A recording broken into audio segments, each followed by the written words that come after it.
আসসালামু আলাইকুম, S M Shahidur বলছি। দর্শক বন্ধুরা, আজকের এই ভিডিওতে আমি আপনাদেরকে দেখাবো আপনারা কিভাবে কাতার আইডি চেক করবেন। তো দর্শক বন্ধুরা, আপনারা যারা নতুন কাতারে গিয়েছেন, 15 থেকে 1 মাস হয়েছে আপনারা কাতারে গিয়েছেন, মেডিকেল এবং ফিঙ্গার আপনাদের হয়ে গেছে, তো আপনারা কিভাবে চেক করবেন যে আসলে আপনি মেডিকেলে ফিট হয়েছেন কিনা। আসলে কাতার আইডি যখন হয়ে যাবে তখন কিন্তু আপনি অটোমেটিক বুঝতে পারবেন যে আপনার মেডিকেলে ফিট হয়েছে। তো আপনি কিভাবে বুঝবেন যে আপনার কাতার আইডি তৈরি হয়েছে কিনা।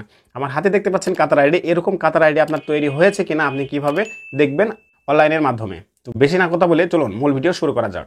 তো আপনারা পাশেই দেখতে পাচ্ছেন মোবাইল স্ক্রিন থেকে সিম্পলি আপনারা যে কাজটি করবেন, ক্রম ব্রাউজার ওপেন করবেন। তো ক্রম ব্রাউজার ওপেন করার পর আপনারা সিম্পলি কী করবেন, সার্চ বারে ট্যাপ করবেন এবং সার্চ বারে ট্যাপ করার পর এখান থেকে আপনারা লিখবেন কাতার, QATAR, কাতার আইডি চেক, CHECK, কাতার আইডি চেক লিখে আপনারা সিম্পলি সার্চ করে দিবেন। সার্চ করে দিলে আপনাদের ঠিক এরকম ইন্টারফেস চলে আসবে। এখান থেকে আপনারা দেখতে পাচ্ছেন মই কাতার, এই যে একটা ওয়েবসাইট, এই ওয়েবসাইটে আপনাকে প্রবেশ করতে হবে। আমি এখানে ক্লিক করে দিলাম। আপনাদের সুবিধার ক্ষেত্রে আমি লিঙ্ক ডিসক্রিপশন বক্সে দিয়ে রাখবো, ঠিক আছে। তো এখান থেকে একটু লোড নেবে দর্শক বন্ধুরা, আসলে কাতারের সার্ভার একটু ঢিলেই হয়ে থাকে। তো তারপরে ঠিক এরকম ইন্টারফেস আপনাদের সামনে শো হবে। এখান থেকে দেখতে পাচ্ছেন এরকম ইন্টারফেস।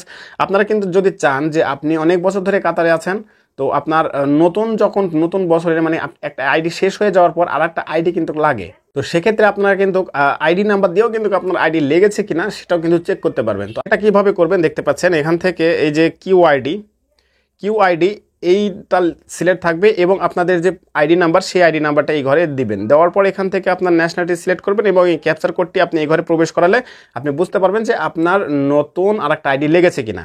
আপনারা যারা নতুন কাতারে গিয়েছেন তারা কিভাবে কাজ সম্পন্ন করবেন, তাদের জন্য এখান থেকে দেখতে পাচ্ছেন এই যে পাসপোর্ট নাম্বার, এই পাসপোর্ট নাম্বারটা সিলেক্ট করতে হবে। তো আমি পাসপোর্ট নাম্বার সিলেক্ট করলাম, এখান থেকে আমি পাসপোর্ট নাম্বার দিয়ে দিব। পাসপোর্ট নাম্বার দিয়ে দেওয়ার পরে ন্যাশনালিটি দেখতে পাচ্ছেন, এখানে ন্যাশনালিটি আমি এখান থেকে বাংলাদেশে সিলেক্ট করে দিব।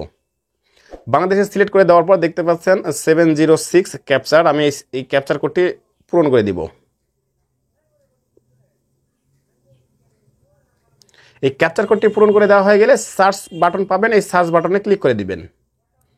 সার্চ বাটনে ক্লিক করলে ঠিক আপনাদের সামনে এরকম ইন্টারফেস চলে আসবে। আপনারা একটা বক্স দেখতেই পাচ্ছেন, ঠিক আছে। এরকম একটা বক্স আপনি দেখতে পাবেন। এখানে দেখতে পাচ্ছেন আইডি নাম্বার, এখানে কিন্তু আইডি নাম্বার শো করতেছে। যদি এভাবে আপনার আইডি নাম্বার শো করে তাহলে আপনি বুঝবেন যে আপনার আইডি অলরেডি লেগে গেছে, আপনার আইডি তৈরি হয়ে গেছে, ঠিক আছে।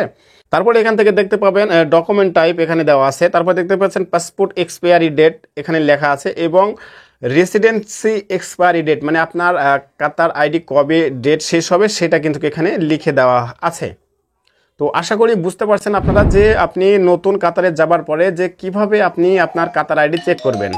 ভিডিও যদি আপনাদের একটু ভালো লেগে থাকে অবশ্যই ভিডিওতে লাইক করে দিবেন। আপনার যদি কোনো মতামত থেকে থাকে অবশ্যই কমেন্ট বক্সে জানিয়ে যাবেন, আমি আপনাদেরকে সর্বোচ্চ চেষ্টা করব রিপ্লাই দেওয়ার। তো আপনি যদি এখন আমার চ্যানেলে নতুন দর্শক হয়ে থাকেন অবশ্যই চ্যানেলটি সাবস্ক্রাইব করে পাশে থাকা বেল আইকনটি অন করে দিবেন। দেখা হবে পরবর্তী কোনো ভিডিওতে। ততক্ষণ সবাই সুস্থ থাকবেন, ভালো থাকবেন। আল্লাহ হাফেজ।